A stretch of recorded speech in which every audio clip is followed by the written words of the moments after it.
In North Africa, Churchill's orders to his new team, Generals Alexander and Montgomery, were simple: destroy the army commanded by Field Marshal Rommel.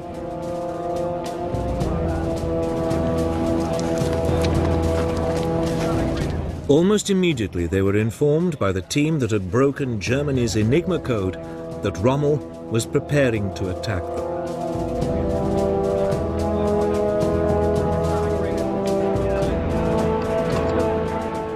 Montgomery assumed the Desert Fox would try another of his outflanking moves and fortified the ridge of Alam Halfa, just to the southeast of El Alamein.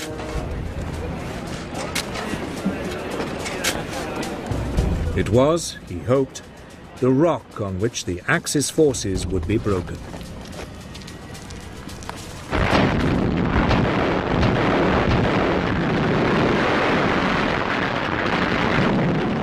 When it came, the fighting lasted for 3 days.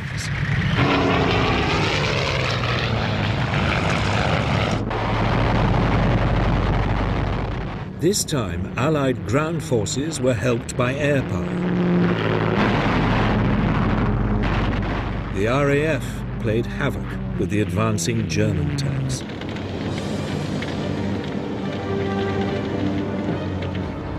Rommel was forced to give up, and, short of fuel again, he pulled back.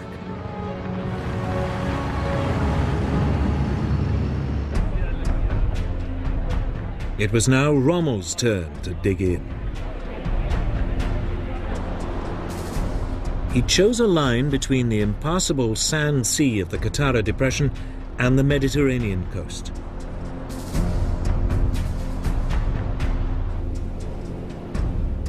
Great belts of minefields were covered by artillery. Rommel's panzer divisions were held back as a mobile reserve to destroy any Allied breakthroughs. Montgomery was well aware it was a formidable barrier. He also knew it was impossible to outflank it.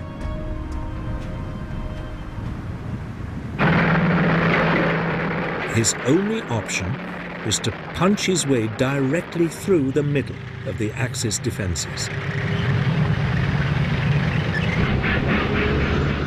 He was helped by a flood of new equipment from the United States, which included the new American Lee and Sherman tanks with 75mm guns.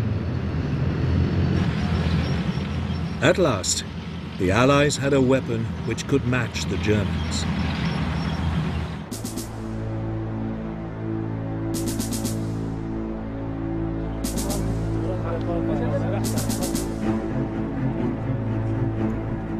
Finally, on the evening of October the 23rd, 1942, the British opened up an artillery bombardment on Rommel's positions.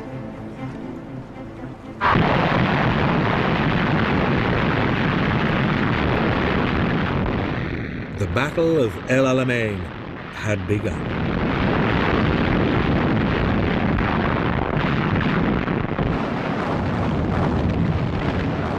Under cover of the bombardment, Allied engineers moved forward to clear paths through the Axis minefields.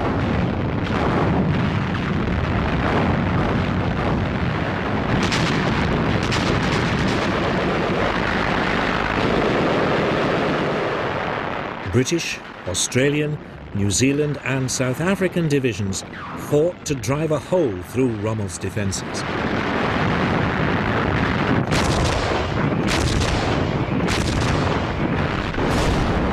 Rommel's artillery took a terrible toll.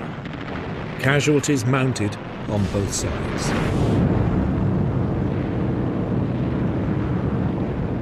The Axis forces were harried by Allied air power.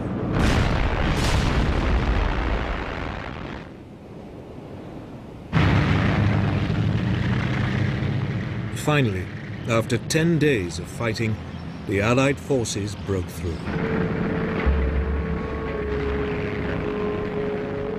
The following day, Rommel retreated.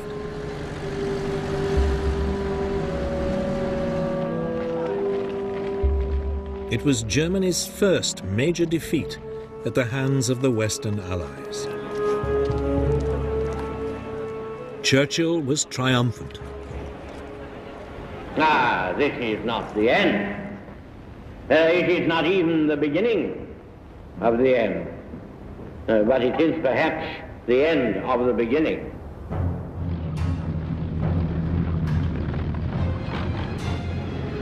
For 2.5 months, Montgomery chased Rommel west along the North African coast towards Tunisia.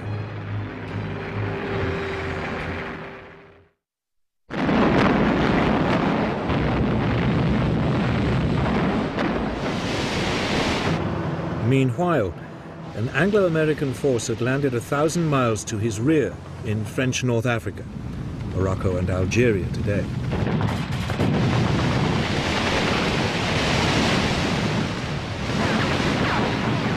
It was codenamed Operation Torch.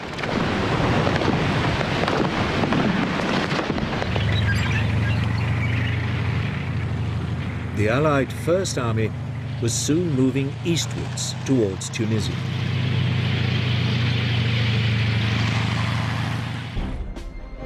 Rommel was in danger of being attacked from behind.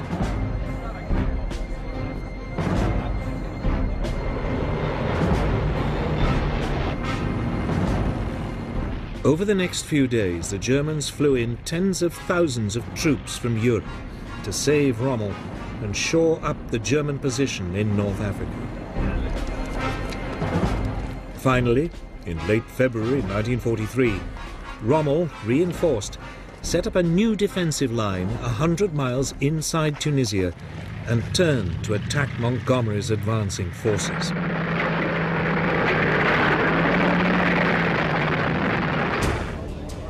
But Montgomery had been forewarned by the Enigma codebreakers, and his troops were waiting as the German tanks rolled forward.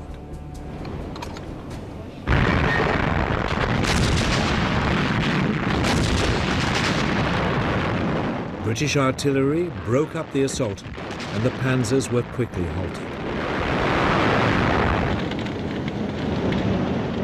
It was Rommel's last battle in North Africa.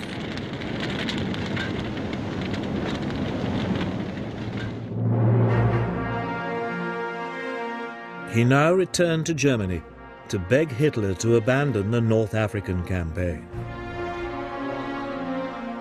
But Hitler refused.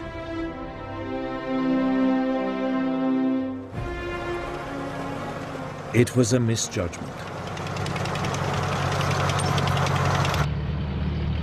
As Montgomery's 8th Army now pushed up from the south, the Anglo-American First Army squeezed in from the west.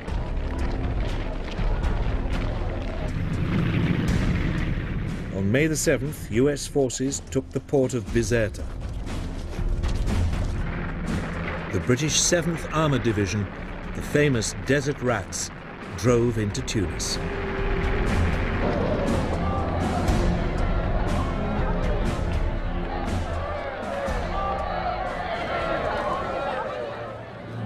The Allies' pincer closed, and the Axis troops were trapped.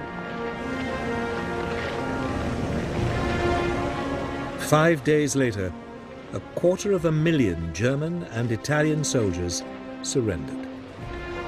It was more than twice the number that had surrendered at Stalingrad 4 months earlier. For Germany, it was another momentous disaster. The following day, the British Regional Commander-in-Chief, General Harold Alexander, signalled Winston Churchill, "Sir, it is my duty to report that all enemy resistance has ceased. We are the masters of the North African shores."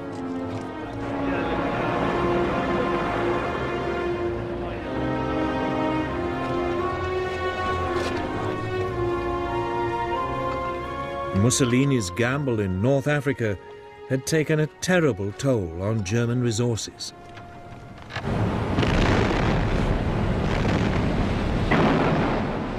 It was about to have even more serious consequences for both him and Germany.